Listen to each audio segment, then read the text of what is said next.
విశాఖలో మరొక ప్రేమోన్మాది రెచ్చిపోయాడు. అక్కయ్యపాలెం ప్రాంతానికి చెందిన యువతిని గాజువాకకు చెందిన యువకుడు ప్రేమించాడు. అయితే తాను ప్రేమించిన యువతికి వేరే పెళ్లి సంబంధాలు చూస్తున్నారని తెలుసుకుని ఆమెని చంపాలి అనుకున్నాడు. అక్కయ్యపాలెంలోని యువతి ఇంట్లోకి చొరబడి కత్తితో దాడి చేశాడు. అడ్డుకోపోయిన యువతి తల్లిపై కూడా దాడి చేశాడు. అయితే తల్లి కూతురు గట్టిగా కేకలు వేయడంతో పారిపోయాడు. దాడిలో గాయపడ్డ యువతి హాస్పిటల్లో చికిత్స పొందుతోంది. నిందితుడి కోసం పోలీసులు గాలిస్తున్నారు.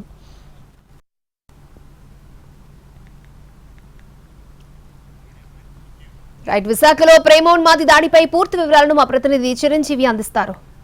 విశాఖలో రోజు రోజుకు ప్రేమోన్మాదుల దాడులు పెరిగిపోతున్నాయి. తాజాగా మొన్న జరిగినటువంటి ఘటన ఏదైతే మధురవాడలో జరిగినటువంటి ఘటన మరొక ముందే మరో ఘటన చోటు చేసుకుంది. ఇది ఫోర్త్ టౌన్ పోలీస్ స్టేషన్ పరిధిలో చోటు చేసుకుంది. అక్కయ్యపాలెంలో ఇంటర్ చదువుతున్నటువంటి యువతి మీద అదే ఇంటర్ చదువుతున్నటువంటి ఇంకొక యువకుడు ఆమె మీద గత సంవత్సరం నుంచి కూడా ప్రేమిస్తున్నానని చెప్పి ఆమె వెనక తిరుగుతున్నాడు. ఈ నేపథ్యంలోనే పెళ్లికి అంగీకరించలేదు. అదంతో పాటు వేరే సంబంధాలు చూస్తున్నారని చెప్పి ఆ యువకుడు వెంటనే వీళ్ళ మీద పగపించుకున్నాడు.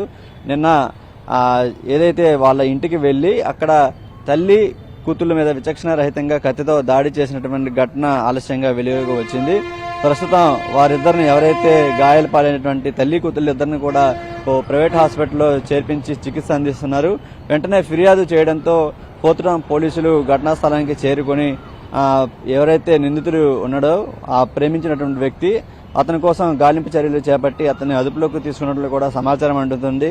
అయితే దీనికి సంబంధించి పూర్తి స్థాయిలో దర్యాప్తు కొనసాగిస్తున్నారు. మరోవైపు తీవ్ర గాయాలు పాలైనటువంటి తల్లిని కూడా చికిత్స అందిస్తున్నారు.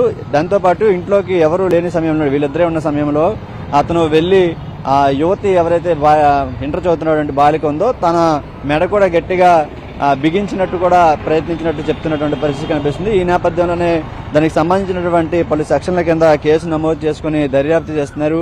అయితే మధురవాడ ఘటన మరొక ముందే మరో ఘటన చోటు చేసుకుంటూ ప్రస్తుతం విశాఖ నగరంలో ఈ ఘటన కలకలం రేపుతుంది. మరి దీనికి సంబంధించి ప్రస్తుతం అయితే పోలీసులు కేసు నమోదు చేసుకుని దర్యాప్తు చేస్తున్నారు. ఈ విధంగా ప్రేమ పేరుతో వెనకపడడం, వేధింపులకు లోన్ చేయడం ఇటువంటివి చోటు చేసుకుంటున్నాయి. ప్రేమించిన వాళ్ళు అంగీకరించకపోతే వాళ్ళ మీద ఏదో ఒకటి దాడి చేయడం, వాళ్ళని గాయపరచడం ఇట్లాంటివి చేస్తున్నటువంటి పరిస్థితి కనిపిస్తుంది. ప్రమాదశాత్తు మొన్న జరిగినటువంటి ఇష్యూలు అయితే తల్లి చనిపోగా ఇప్పుడు ఆ దీపిక అనే అమ్మాయి పరిస్థితి ప్రస్తుతం విషమంగా ఉంది. ఈ ఘటనలో కూడా తీవ్ర గాయాలు పాలైనటువంటి తల్లి కూతురు ఇద్దరు కూడా ప్రస్తుతం హాస్పిటల్లో చికిత్స పొందుతున్నారు. మరి దీని మీద పోలీసులు అయితే కేసు నమోదు చేసుకుని దర్యాప్తు చేస్తున్నారు.